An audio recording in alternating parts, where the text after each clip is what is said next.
sou professora de educação física, eu tenho 2 filhos, a Júlia com 8 anos e o Gabriel com 4 anos. A minha história com a relação à alergia alimentar, que é a proteína do leite, que hoje a sigla se dá APLV, que é alergia à proteína do leite de vaca. Começou com a Júlia já bebê, com 4 meses, foi quando eu descobri, na primeira introdução da mamadeira, por conta de eu ter que voltar da minha licença maternidade. Eu dei a primeira mamadeira para ela mamou, e a partir das outras mamadeiras ela já começou a ficar com a boca vermelha, em volta, e na terceira mamadeira ela já apresentou a evacuação de puro sangue. Foi um susto, levei ela para o hospital e aí o pré-diagnóstico já do hospital que ela já seria alérgica à proteína do leite de vaca. Quando houve o diagnóstico, eu tive que fazer a dieta de exclusão, porque eu amamentava ela via leite materno e precisa-se de um processo para que a gente possa pegar o leite especial, no caso que é sem leite, né, de vaca, fórmulas à base de aminoácido puro. A Júlia, enquanto eu amamentava antes da descoberta, por conta de eu consumir, ela já apresentava alguns sintomas. Então, muitas vezes assim, ela tinha uma regurgitação um pouco maior, muitas vezes percebia-se uma secreção, ela ficava uma sensação de engasgo e só melhorava quando ela vomitava. Ela tinha episódios de choro constante antes do diagnóstico e também muita evacuação. Só que como ela não perdia peso, os médicos tratavam isso como normal. Eu não tinha ouvido falar ainda sobre a alergia da proteína do leite de vaca há 8 anos atrás. Quando me disseram, quando o médico veio com o diagnóstico, simplesmente o mundo desaba, né? Porque a gente nasce para ser aquela mãe da expectativa que a gente cria. Tomar um sorvete, fazer aquela festa de aniversário com tudo que a gente sonhou, com brigadeiro, né? E de repente o seu mundo é reduzido a falar que não pode. Você tem que passar a ler rótulo, você tem que passar a ligar em saque, e aí o médico fala para você que vacina tem leite, que remédio tem leite, que produtos de pele, condicionador, também shampoo, sabonete também tem leite. Então aquilo você fala, meu Deus, o que eu faço agora? Quando a Júlia estava com 4 anos, eu engravidei do Gabriel. Foi um momento assim, um pouco conturbado até, porque eu estava com a Júlia no processo de dessensibilização da outra proteína que era do ovo, que ela também foi alérgica ao ovo. Então a Júlia, ela também, além do histórico da alergia da proteína do leite de vaca, ela tem o histórico das alergias múltiplas dela, que foi leite, ovo, soja e trigo. Durou até os 2 anos, soja e trigo, e a alergia do ovo foi até os 3 anos e meio, quando a gente conseguiu fazer esse tratamento com ela e ela passou a tolerar ovo. Mas com o Gabriel já foi um pouco diferente. Eu já sabia ler rótulo, eu já sabia dos nomes, eu já sabia cozinhar, eu já tinha um mundo aberto já pra mim desse mundo novo que eu tava entrando. Então, e quando ele nasceu, a primeira coisa que a doutora disse, que era pra não restringir a minha dieta nem a dele, por conta do histórico da Júlia, a gente não ia transferir o histórico dele. Porém, a gente já tinha um caminho pra seguir. Então eu amamentei ele, consumindo os derivados. Com 3 meses a gente entrou com o leite cru mesmo na minha dieta.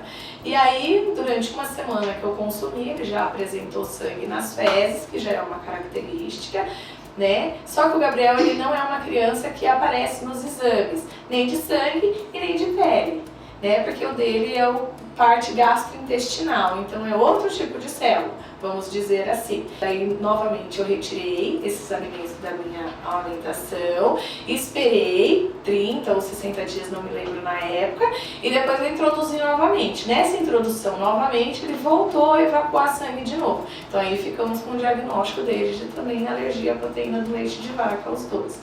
Esperou-se também o tempo do Gabriel, 1 ano, eu voltei a consumir e novamente ele reagiu. Com 2 anos também, a gente tentou já, mas não via mais leite materno, daí já foi com alimentos mesmo. E depois no 3º dia já do biscoito, ele também já apresentou vômito, diarreia, sangue na fezes novamente. Então ele segue em dieta de exclusão ainda. O maior desafio que eu acho que nós mães enfrentamos, isso realmente, é a informação das pessoas. Muitas vezes achar que um pouquinho pode, que um pedacinho pode, e que um tiquinho pode, e não pode. É grave, é sério, né? Então isso não pode, isso é um desafio a gente levar. Com a criança em si só na escola, eles ainda estão em processo de formação da informação. Então quando você fala que não pode, eles ajudam a gente muito mais, né? A criança. O adulto que tem muito mais resistência em querer achar que um pouquinho faz mal. Então, nessa parte de cuidado não se encontra tanto problema de criança com criança. O problema maior é o social. São as festinhas de aniversário na escola, são as comemorações de dia da criança. Então isso é um desafio grande dentro da escola para as mães. Na hora que se corta um bolo, que as crianças estão comendo, depois tem que lavar a mão, tem que lavar a boca, na hora já não pode colocar a mão nela. Então isso é um desafio também não só até ali na festinha da escola. Na festa de aniversário do priminho, na festa de aniversário do vizinho, do amigo. E nem sempre também dá pra gente privar eles do convívio social, porque aí a gente, além da doença, a gente cria um problema psíquico pra criança, né? Eu percebo que os meus 2 filhos tiveram que amadurecer muito mais rápido que as outras crianças, por conta de um processo de negação maior, um processo que eles têm que entender que aquilo faz mal e ponto final. Quando ela era pequena, na fase de 2 anos, eu a super protegia demais. E então muitas vezes eu voltava com ela do mercado, só o fato muitas vezes de segurar no carrinho do mercado onde estava melado, ou pegar um produto que ela vinha me perguntar, esse pode, mamãe? Então muitas vezes se tivesse sujo ali, um iogurte, alguma coisa, ela já empolava, o olho dela ficava, né, bem inchado. Então eu falava, tá vendo, você não pode pôr a mão, tá vendo, você não pode tocar nada. E isso levou a sintomas psicossomáticos na minha filha, o qual depois de um tempo, quando uma criança tocava nela, ela já vinha correndo e gritava, limpa mamãe, limpa mamãe. E naquele momento que eu vi minha filha fazendo aquilo, eu pensei, o que eu estou fazendo com ela? Como ser humano, não como minha filha. Então aí eu decidi procurar um acompanhamento de psicoterapia, o qual foi ela, meu esposo também, por conta do processo de aceitação nosso, porque a nossa vida de casal mudou muito, eu com meu marido também, a nossa vida social mudou, né, nossos meios com os amigos também se transformou um pouco, e então eu fui buscar essa ajuda, né, de psicoterapia. E lá a gente descobriu o lado leve da vida. Minha filha ela não pode comer, mas ela pode ir num parque. Ela pode estar na festa de aniversário, mas ela pode estar no brinquedo. Então, ao pouco, a gente foi descobrindo, sempre conversando com eles, deixando eles sempre a par do que estava acontecendo, mas não de uma maneira de amedrontar.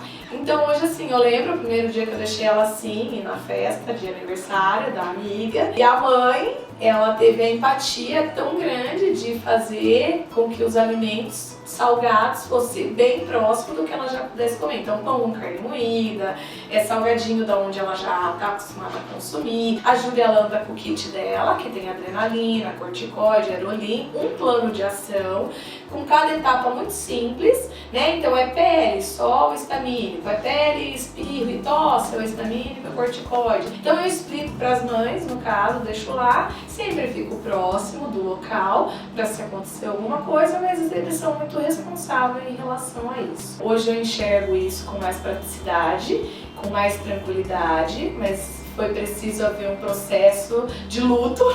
Tive que passar por esse processo, matar aquela mãe que eu pensei em ser um dia para viver uma nova mãe, né? Uma nova maneira de ser mãe, uma mãe de uma criança inclusão, como se você nascesse junto com a criança de novo, para que você possa dar prazer nessa vida, para que você possa dar leveza. Então eu consegui isso, tenho uma visão mais ampla, também o comércio também ajudou muito mais hoje, está um pouco mais amplo, ainda que falta bastante, ainda mais informação, mas acredito que está chegando, está tendo bastante espaço para isso, para que essa informação de que o pouquinho e de que o muito ele faz mal do mesmo jeito. É o respeito do não dar. O maior ato de amor de um adulto frente a uma criança com alergia alimentar é o não dar. Esse é o maior ato de amor. O conselho que eu posso dar: não se desespere, não acha que o mundo acabou ali, que não existe vida depois disso, porque ela tem, ela vem, a gente se reinventa. Eu trabalhei comigo que a gente não nasce para ser mãe do diferente. A gente aprende novamente a ser mãe frente a essa diferença. Então eu mantenho fotos da Júlia no meu celular, que muitas vezes eu mostro, olha o que acontece, olha o que já aconteceu. Então isso faz com que a pessoa fale, nossa! Então é na hora que fala, nossa, que ela respira o diferente para dentro dela, e que isso passa a fazer a digestão dentro da vida da outra pessoa. Você trazer a outra pessoa para o seu lado da inclusão e não você querer levar totalmente só a inclusão para o outro lado. Nós alérgicos também comemos muitas coisas gostosas. Eu gosto de chocolate, como brigadeiro, eu como cachorro quente, eu como pipoca, eu como bolo da mamãe. Eu como as bolachas que a mamãe faz e é uma delícia e também mais coisas que eu adoro.